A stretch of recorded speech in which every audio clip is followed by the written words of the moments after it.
ತ್ರಿವೇಣಿ ಸಂಗಮದಲ್ಲಿ ಅಮೃತ ಸ್ನಾನವನ್ನ ಮಾಡಲಿದ್ದಾರೆ ಪ್ರಧಾನಿ ಮೋದಿ. ಇವತ್ತಿನ ದಿನ ಮಾಘ ಮಾಸದ ಅಷ್ಟಮಿ. ಇವತ್ತಿನ ದಿನವನ್ನೇ ಪ್ರಧಾನಿ ನರೇಂದ್ರ ಮೋದಿ ಪುಣ್ಯ ಸ್ನಾನವನ್ನ ಮಾಡೋದಕ್ಕೆ ಆಯ್ಕೆ ಮಾಡಿಕೊಂಡಿದ್ದು ಯಾಕೆ ಅನ್ನೋದರ ಬಗ್ಗೆ ಹರೀಶ್ ಕಶ್ಯಪ್ ಅವರು ವಿವರಿಸ್ತಾ ಇದ್ದಾರೆ. ಅವರಿಂದ ಮತ್ತಷ್ಟು ಡೀಟೇಲ್ಸ್ ಅನ್ನ ತಗೊಳ್ಳೋಣ. ಕೆಲವೇ ಕ್ಷಣಗಳಲ್ಲಿ ನರೇಂದ್ರ ಮೋದಿ ಪುಣ್ಯ ಸ್ನಾನವನ್ನ ಮಾಡಲಿದ್ದಾರೆ ಪ್ರಯಾಗ್ರಾಜ್ನ ಈ ಮಹಾಕುಂಭ ಮೇಳದಲ್ಲಿ. ನದಿ ತೀರದಲ್ಲಿ ನಿಂತಿರುವಂತಹ ಭಕ್ತ ಸಾಗರವನ್ನ ಗಮನಿಸಬಹುದು. ಭಕ್ತರತ್ತ ಮೋದಿ ಕೈ ಬೀಸ್ತಾ ಇದ್ದಾರೆ. ಮಹಾಕುಂಭ ಮೇಳವನ್ನ ಕಣ್ತುಂಬಿಸಿಕೊಳ್ಳೋದರ ಜೊತೆಗೆ ಪ್ರಧಾನಿ ನರೇಂದ್ರ ಮೋದಿಯನ್ನ ನೋಡುವಂತಹ ಅವಕಾಶ ಕೂಡ ಭಕ್ತರಿಗೆ ಸಿಕ್ಕಿದ್ದು.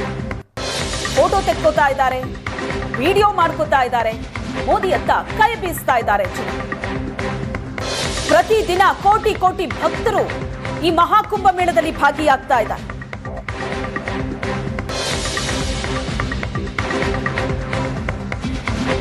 ಪ್ರತಿ ಬಾರಿ ಕುಂಭಮೇಳ ನಡೆದಾಗ್ಲೂ ಅಲ್ಲಿ ಭಾಗಿಯಾಗುವಂತಹ ಭಕ್ತರ ಸಂಖ್ಯೆ ಜಾಸ್ತಿ ಆಗ್ತಲೇ ಇದೆ.